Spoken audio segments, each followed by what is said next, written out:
Good morning, students. This is Pawan Shukla, your economics teacher. And as per the schedule, today is a turn for your economics class. In the previous class, we all discussed about, we had a revision of the topics which we discussed in the previous days. Actually, they were not more. And now, after the declaration of the result, I hope you people might be satisfied and you have the full reason to be happy. And majority of the students who were not sure about the streams, at least they would have decided now. So now the studies are not to be considered as a formality. So if you are opting this subject, you have to be serious about. That's why I am discussing some of the important terminologies used in economics. And you need to be very careful and cautious. Now what you have to do is you need to prepare the notes on daily basis. Although I will be providing you at the time of reopening the printed notes to you all, but at least for your revision you need to write down the topics which are being taught or delivered on daily basis in your own words. Alright, that is your homework, that is what you have to do, and the project topic I will be providing you within 1 or 2 days. Now the next topic that we have to discuss is about factors of production. If you remember, in the previous class we talked about the utility and we have discussed the different types of utilities. Today we have to talk about the factors of production, what it is in actual terms. Factors of production refers to all those components who contribute directly or indirectly for the production of any commodity. They are actually known as factors of production. That means it is a summation of different factors which contributes in certain ratios for the fulfillment of production process. For example, land, labor, capital, entrepreneur. They are the 4 factors of production. Land involves building, or it can be the supply which is fixed, that means the ordinary plot. Labor refers to the laborer who performs manual labor as well as mental labor. Capital talks about the liquid cash as well as the machines which are needed for the production process. And when we talk about entrepreneur, it is all about the organizer who brings everyone all together for the achievement of a specified target. So altogether, if we talk about factors of production, it involves 4 factors: land, labor, capital and entrepreneur. Alright, so now we need to discuss about each of them one by one. It is being mentioned in your textbooks, page number 22. Productive resources are known as factors of production. That means all those resources which are actually productive, that means having the capacity to produce further, they are known as what? Factors of production. Resources used to produce goods and services are known as factors of production. Again, an elaborated definition is being given. That means factors which are actually used for production, they are known as factors of production. Out of which the very first one is land. It is being mentioned, it includes all those free gifts of nature such as land, forest, minerals, etc., which are commonly called natural resources. That means one thing is very clear. If we talk about the theory of land, or why land is to be given rent, in the words of the famous economist David Ricardo, it becomes very clear that all those factors whose supply is fixed, that cannot be increased with the artificial means, they are actually known as what? Land. Like plot, is it not? Minerals. So they are what? Land. Labor is the human effort, both physical and mental. See, there is a big difference between labor and laborer. So when we talk about labor, it's an abstract term. It is a summation of both types of labors. It can be mental as well as physical. The return which is to be provided to the laborer is what? It will be a wage. Now capital. Capital is defined as a man-made or produced means of production consisting of the things like machinery, tools, equipments, factory buildings which is used in future production.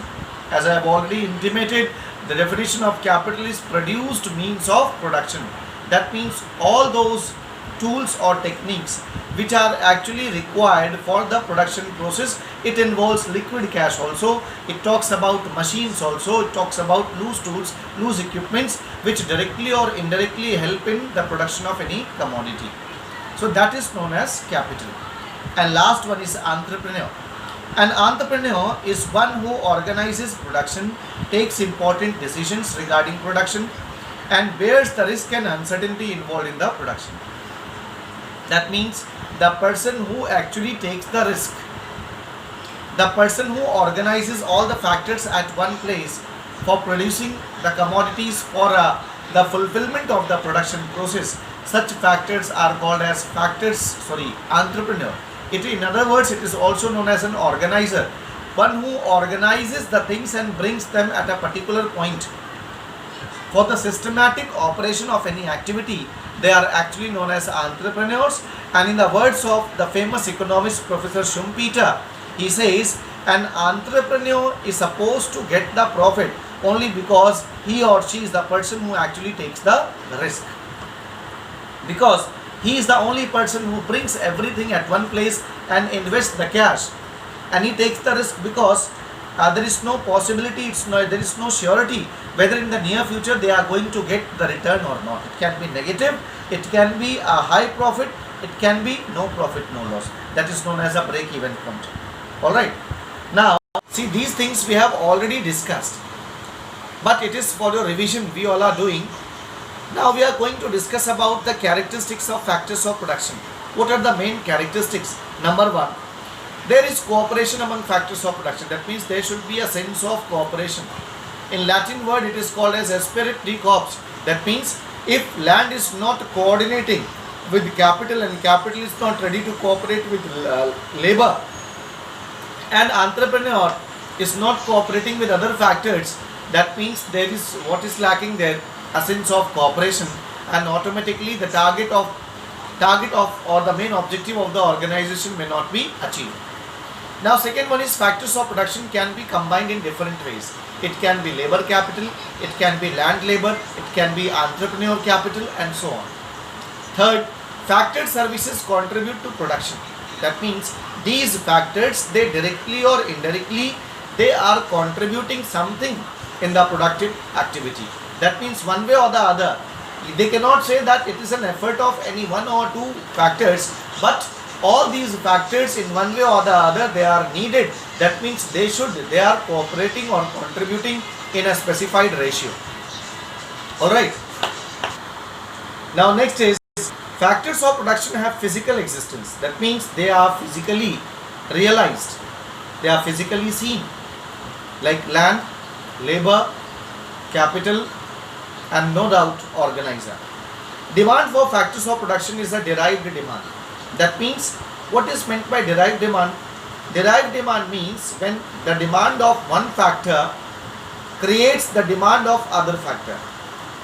That means if a land is being purchased, automatically demand for laborer will be created.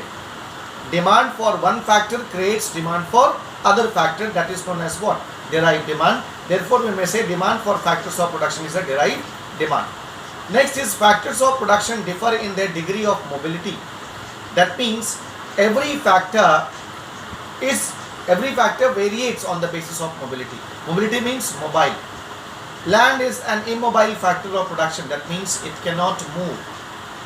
Whereas other factors, they are perfectly mobile factors. So on the basis of mobility, there is a big difference between all the factors of production. So I hope that these things are clear to you all. We discussed about factors of production, what they are and what are the main characteristics. In economics, this should be the very first lesson that a child too should understand, that what all things are actually needed for the production of any commodity. They are four, mainly land, labor, capital and entrepreneur. I hope there is no doubt in this case. Alright. Now coming to the next topic is about price. See, whenever we make a visit to the market, it is a big blunder committed by the students or majority of the people. They do not make any differentiation between cost and price. There is a big difference between cost of a commodity and price of a commodity. When we talk about cost of a commodity, it means it's a summation of total cost that is incurred in producing any commodity. Total cost incurred in producing any commodity is known as cost.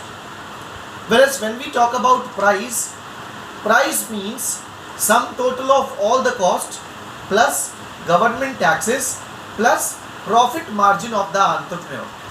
When we add the profit with the cost and the taxes which are being implemented by the government, they are being added to it, then that becomes what? Price. Accordingly, we come to a formula: cost plus taxes plus profit is equal to price.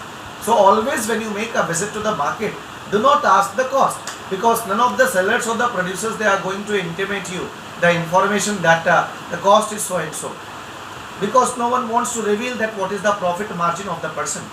Alright, so being a learned personality or being a student of economics, you should ask only what is the price of this commodity. So there's a big difference between price and cost. Now what is price? Price of a commodity is the unit or amount of money that has to be given to get this commodity. A very natural and normal definition. That means total quantity of cash or money that is to be provided to the seller, to be given to the seller in exchange of that commodity. Or you may say the total amount of money that is to be paid to the seller in exchange of that commodity is known as what? Is known as price. Now, goods like air, which are gifts of nature, are known as free goods. That means there are certain commodities which are freely available in the nature, like water, air. They are known as what? Free goods. It is, now people say that we have to pay the price for water these days. That is all about your choosy nature. Otherwise, nature provides water free of cost. That is all about the choosy nature of the consumer. When he or she wants to consume water, a qualitative water, at that time the person has to pay. Otherwise, these things are still declared as what? Free goods in terms of economics. I hope there is no problem in these topics. Alright.